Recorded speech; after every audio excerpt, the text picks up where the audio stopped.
juste pour rappeler à tout le monde, au cas où c'est pas assez clair, non, on ne maltraite pas un animal pour qu'il nous obéisse.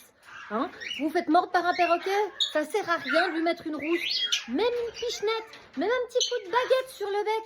Non, non, ça ne se fait pas.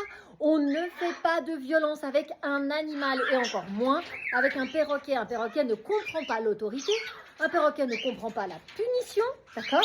La seule chose qu'un perroquet comprend, c'est l'ignorance. Hein? Si vous avez un perroquet qui vous mord, la seule chose que vous avez à faire, c'est le mettre de côté et lui tourner le dos. Jamais, jamais, jamais de pichenette, jamais de contrainte, jamais de coups de bâton. Non, non, non, non. Et c'est des personnes qui sont sur les réseaux, qui vous montrent ça. Des gens qui ont entre 40, 50, 60 000 abonnés, voire plus. Que ce soit TikTok, YouTube, Facebook, je m'en fous. Je ne vais pas te dire où ça se passe.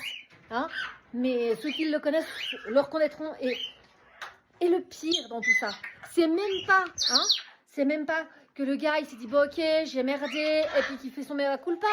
Non, il republie la même vidéo juste en faisant un cut là où il fait la pichenette sur le bec de son oiseau.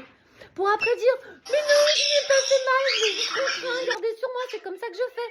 Non, non, non, non, eh oh la malhonnêteté là. Franchement, faut regarder au ralenti là cette vidéo là, la pichenette. Hein? Je veux dire, le petit caïque, là, il se prend un coup dans le bec comme ça, il a la tête qui gicle en arrière. Mais ça va pas?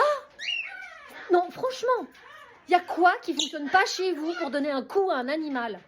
Sérieusement, hein? C'est pas comme ça qu'on éduque. Enfin, moi, ça me retourne le bide. Je suis désolée. Et puis, c'est même pas comme si vous avez mordu sans raison, hein? Non, monsieur, hein, votre perroquet, là, vous l'embêtiez, vous le cherchiez. Vous lui cherchiez le bec, vous le taquiniez. On voyait bien qu'il n'avait pas envie de ça. Il vous l'a fait comprendre de 1000 manières. Et évidemment, hein, quand la 1001e fois, qu'est-ce qu'il fait? Il pince. Mais c'est normal, vous ne le respectez pas, qu'il n'avait pas envie de se faire embêter.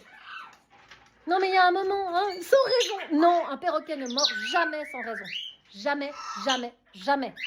D'accord? Il y a toujours une raison. Même si vous ne le voyez pas, même si pour vous ça a l'air de venir de nulle part, il y a toujours une raison aux yeux du perroquet. C'est à vous de trouver pourquoi. Et souvent, c'est parce qu'on a été trop loin avec lui. Et puis le pire, quand vous apprenez à un oiseau à pincer, parce que là, vous l'embêtez, il vous pince. Bon, ok, hein, la violence derrière. L'oiseau, il va apprendre quoi? Il va apprendre à vous pincer et à foutre le camp. Il va apprendre à avoir peur de vous. Hein, alors, ok, chez certains oiseaux, en une seule fois, vous pouvez perdre la confiance que vous avez mis des années à gagner. Après, quand ils sont encore tout jeunes, tout bébés, c'est facile. Mais dès qu'ils vont être adultes, ça va donner quoi?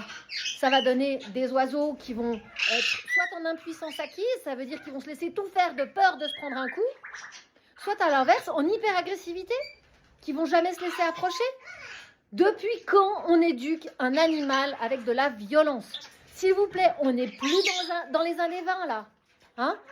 Ce que ça fait, oui, ça fait 30 ans, ça fait 40 ans, ça fait 50 ans que j'ai de l'expérience avec les perroquets.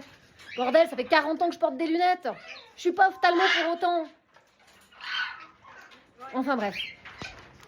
Je suis désolée, j'étais énervée. J'avais besoin de faire ce petit coup de gueule. Voilà. Il y a des jours comme ça, il faut que ça sorte.